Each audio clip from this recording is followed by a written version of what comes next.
20 wins, 62 losses. That's the Brooklyn Nets this season, and it's not a surprise. But here's what makes it interesting. They had one of the most lethal scorers in the entire league, and a center quietly evolving into something the NBA hasn't really seen before. So how does a team with Michael Porter Jr. and Nic Claxton end up with the third worst record in the league? That's exactly what we're getting into today. We're breaking down the structural failures behind Brooklyn's 2025-26 season, using the stats and ability charts to show you not just what went wrong, but why it was almost inevitable from day one. Let's start with the roster, because this is where everything begins and ends. Brooklyn made a radical decision this offseason, avoiding any cautious transition to completely blow the whole thing up. They blew the whole thing up and rebuilt around extremes, and they knew exactly what they were signing up for. First move, they shipped out Cameron Johnson and brought in Michael Porter Jr. And look, MPJ is a legitimate top-tier scorer, no argument there. But the moment that trade happened, Brooklyn lost its most reliable perimeter defender. That's not a minor detail. That's a structural hole that bleeds points every single night. Then came the draft. Brooklyn went all in on playmakers. Nolan Traore Ben Saraf. The idea was to flood the backcourt with creation. And yeah, assist numbers went up.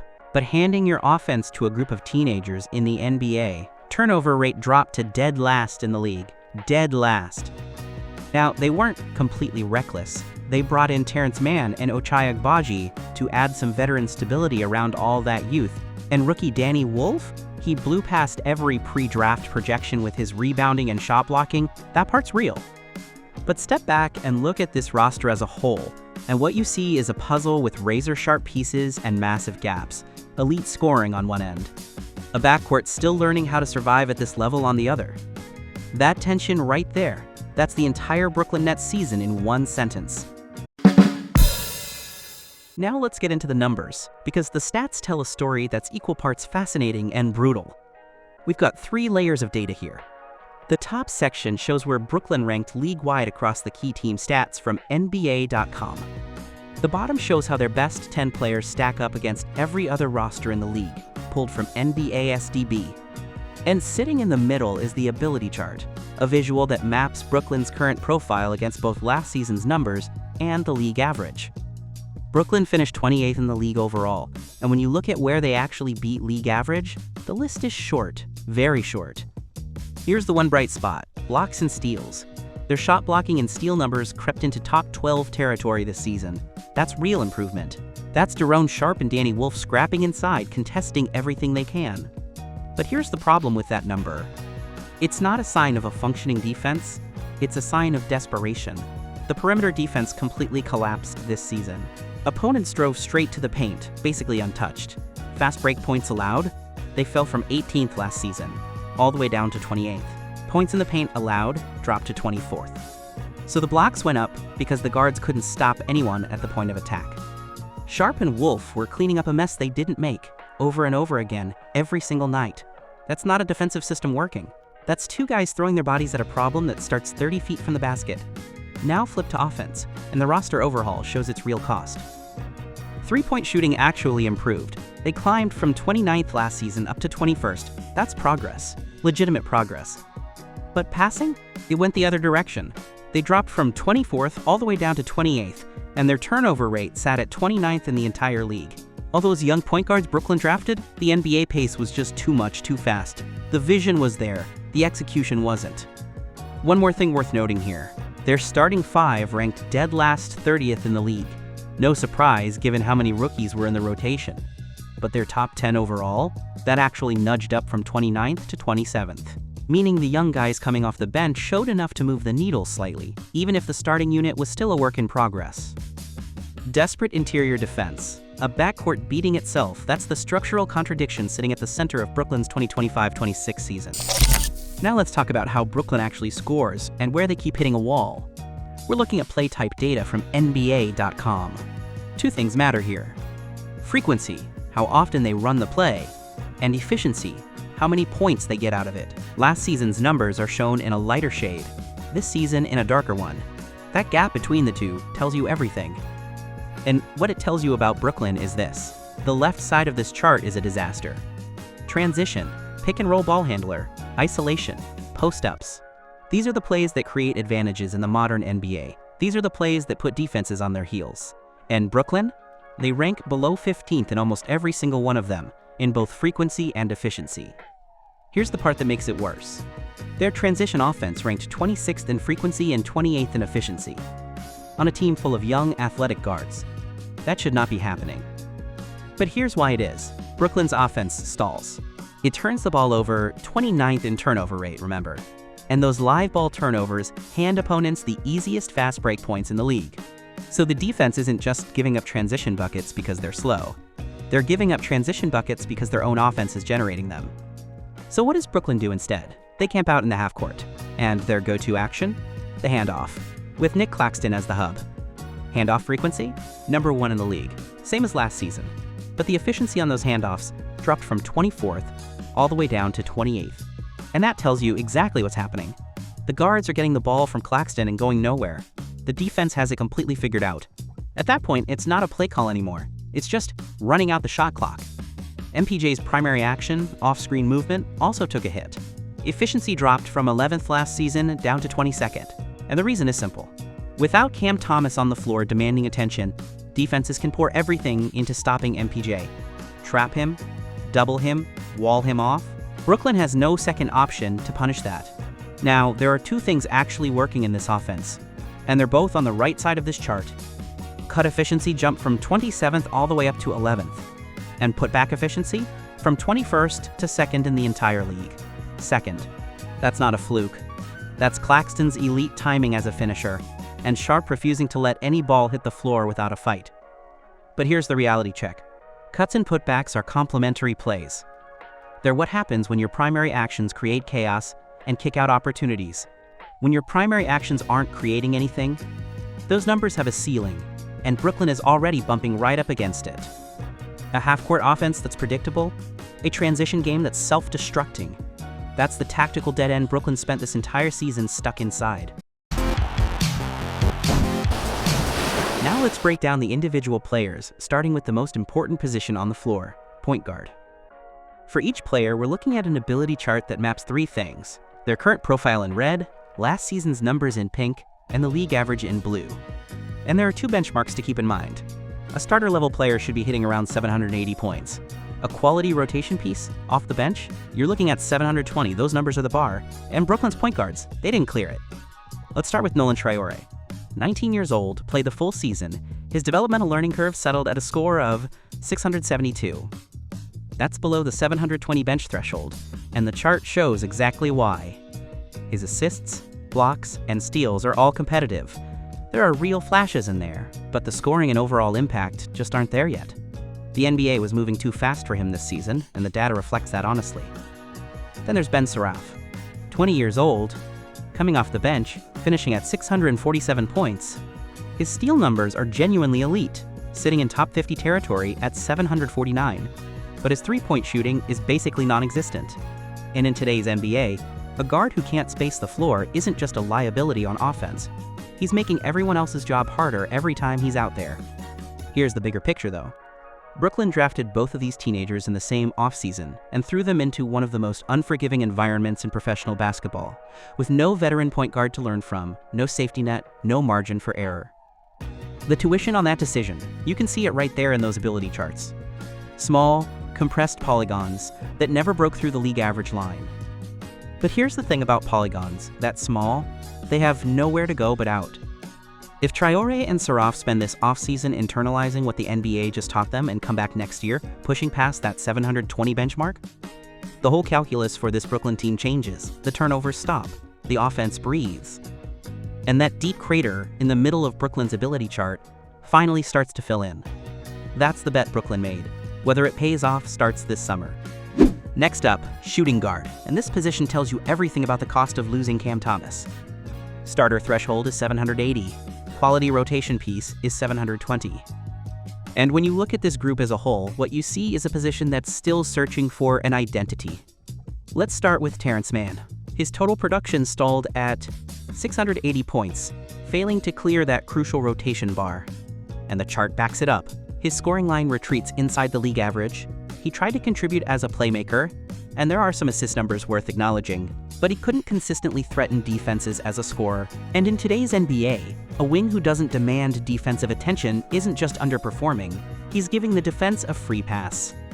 Now here's where it gets interesting. Igor Demin finished at 714 points, one step away from that 720 benchmark.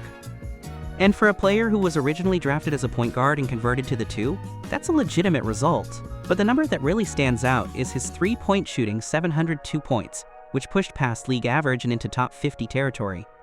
In a backcourt starving for spacing, Demin was the one guy who could actually stretch the defense. That matters more than the raw score suggests. Then there's rookie Drake Powell. He landed at 652 points, and his chart shows a sharp dip in three-point shooting that pulls right back toward the center. Offensively, he struggled to find a role, and that shooting hole made it difficult for Brooklyn to trust him in crunch situations. Here's the bottom line on this group. Last season, Cam Thomas drew attention from defenses every single time he touched the ball. That gravity created space for everyone else. This season, that gravity was gone, and without it, opposing defenses could lock in on MPJ and dare the shooting guards to beat them. Most nights, they couldn't. Demin is the one name to watch coming out of this. If his game takes another step forward next season, and there's real reason to believe it will, this position stops being Brooklyn's weakest link and starts being something defenses actually have to respect. That's not where they are yet, but the foundation is there. Now we get to the position that defines this entire Brooklyn team, small forward, and specifically the man carrying this franchise on his back, Michael Porter Jr. Final score, 815 points. That clears the 780 starter threshold, and it's not even close. His scoring sits at 829 points, which puts him firmly in the top 10 in the entire league at that category. As a pure finisher, as a catch-and-shoot threat, as a bucket getter in the half court, MPJ is the real deal. No asterisk on that. But look at the chart carefully, and you'll see the other side of that story. His passing line collapses toward the center, and that's not a coincidence. Without Cam Thomas on the floor, Brooklyn completely lacked a reliable secondary option to take the offensive pressure off MPJ. So MPJ had to carry the offensive load night after night after night, even when he was banged up, even when defenses were loading up specifically to stop him. The shape of that polygon isn't just a stat. It's a picture of a guy doing too much for too long, with too little around him. Now, standing right beside him is Ziaire Williams, and his story this season is genuinely underrated.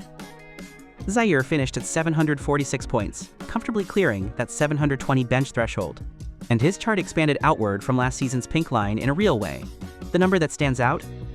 His steal rating, 876 points. That's top 50 territory, elite level for any position, let alone a wing.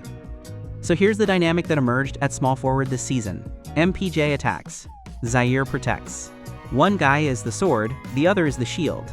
And as a two-man unit, they gave Brooklyn something genuinely functional at this position, even if the rest of the roster couldn't keep up. But here's the honest reality check. MPJ cannot keep carrying this load alone. The polygon you're looking at, sharp on scoring, collapsed on playmaking. That's what happens when one player becomes the entire offensive plan. Defenses don't have to guess anymore. They know exactly what's coming. The number one priority this offseason isn't finding another scorer. It's finding someone who forces defenses to make a choice. Because right now, they don't have to. Now let's talk power forward. And this position is where Brooklyn's youth movement shows both its promise and its growing pains most clearly. Two 21-year-olds fighting for their footing in the NBA, and the chart for each one tells a very different story. Start with Noah Clowney. He logged the most minutes at this position this season, and finished at 707 points, below that 720 bench threshold. And the area that hurts most is three-point shooting. Brooklyn brought him in with the idea that he'd develop into a stretch four, a big who could pull defenses out of the paint and create driving lanes for everyone else. That development stalled this season. His shooting line sits right around league average, and compared to last year's pink line, the polygon hasn't grown. It's just sitting there. Now enter Danny Wolf. Wolf, his dynamic paint production anchored him at 751 points, clearing the benchmark with room to spare. But the number that genuinely turns heads is his defensive rating, 837 points, pushing right up against top 50 territory. On a team bleeding points through perimeter breakdowns every night, Wolf was one of the few players actually holding the fort inside. His rebounding, his shot contesting, His ability to affect plays without fouling, all of it showed up in the data. Here's the bigger picture on this position though. You've got Clowney struggling to become the shooter Brooklyn needs him to be. And you've got Wolf, excelling defensively but still developing as an offensive threat. Neither polygon is complete. And when you stack them on top of each other, what you get is a position that's strong on one end and still vulnerable on the other. But here's what makes this interesting going into next season. Both of these guys are 21. The gap between where they are now and where they need to be isn't talent. It's time. If Clowney's shot starts falling and Wolf adds another layer to his offensive game, this position goes from a question mark to a genuine strength. Brooklyn's front court isn't broken, it's just not finished yet. And finally, the center position. And this is where Brooklyn's most important story of the season actually lives. Two players who genuinely move the needle in 2025-26, and both of their charts reflect it. Let's start with Nic Claxton. He finished at 762 points. Just shy of that 780 starter threshold. But that number undersells what he actually meant to this team, because the most dramatic shift in his chart isn't on the defensive end, it's his assists. His passing rating broke past league average in a significant way, and what that number represents is a genuine positional evolution. Claxton wasn't just screening and protecting the rim this season, he was initiating offense, reading defenses, finding cutters, operating as a point center in the truest sense of the term. And then he sprained his right ankle late in the season. And Brooklyn's entire offensive flow, the handoffs, the passing lanes, the half-court structure, all of it stalled almost immediately. That's how much of the offense ran through him. When Claxton is healthy and operating at that level, this team looks completely different. Now let's talk about Daron Sharp. His score climbed from 745 last season up to 763 this year, and his chart? It explodes outward in two specific areas. Rebounding 819 points, steals 824 points, both sitting in top 50 territory. Think about that for a second. A 7-footer who crashes the glass at an elite level and disrupts passing lanes like a guard. Sharp doesn't fit any conventional mold for what a center is supposed to do, and that's exactly what makes him so valuable on this roster. Together, Brooklyn's block rate improved from 17th last season up to 12th. Their rebounding held steady at 16th, comfortably above league average. On a team with this many structural problems, the center position was the one place where things were genuinely working. Here's the bottom line. When Claxton and Sharp are both healthy and sharing the floor, Brooklyn has a front court that can anchor a real defensive system and initiate a functional offense. That's not nothing, on a 20-win team that's actually something to build around. The foundation is there, now Brooklyn needs to build something on top of it. So here's what we actually learned today. 20 wins and 62 losses isn't just a bad record. It's the price tag on one of the most aggressive rebuilds in the league. A front office that looked at the NBA landscape and decided that cautious and comfortable wasn't going to get them anywhere. So they went extreme, and extreme has consequences. Think about the ability chart we've been looking at all video, that twisted, uneven polygon. MPJ spiking outward on scoring, while the backcourt craters toward the center. Claxton pushing past league average on passing, while teenagers are hemorrhaging turnovers on the other end. That shape isn't random. That shape is a front office betting that MPJ and Claxton, both in their prime right now, can hold the fort while the youngest backcourt in the league figures out how to play NBA basketball. And here's the honest assessment of that bet. MPJ delivered. Individually, the acquisition was a success. Claxton showed genuine evolution as a point center. Wolf emerged as a legitimate defensive presence. Sharp took another step. Those are real. But the time gap between what the veterans need right now and what the teenagers can actually provide, that gap cost Brooklyn somewhere around 40 wins this season. That's what the 29th ranked turnover rate looks like on a win-loss record. But here's why next season is genuinely interesting. Traore and Saraf just completed their education. The NBA threw everything at them, and they survived it. If either one of them comes back this fall, pushing past that 720 benchmark, the turnovers start dropping, the offense starts breathing, and that crater in the middle of Brooklyn's polygon starts filling in. That's not wishful thinking. That's what player development actually looks like when the talent is real. And if that happens, look at what Brooklyn actually has. Demon at shooting guard with legitimate three-point range. MPJ at small forward as a top 10 scorer in the league. Wolf at power forward, pushing toward elite defensive territory. Claxton at center, evolving into something the league hasn't quite figured out how to stop yet. That's a core. That's a real core. The one missing piece is obvious.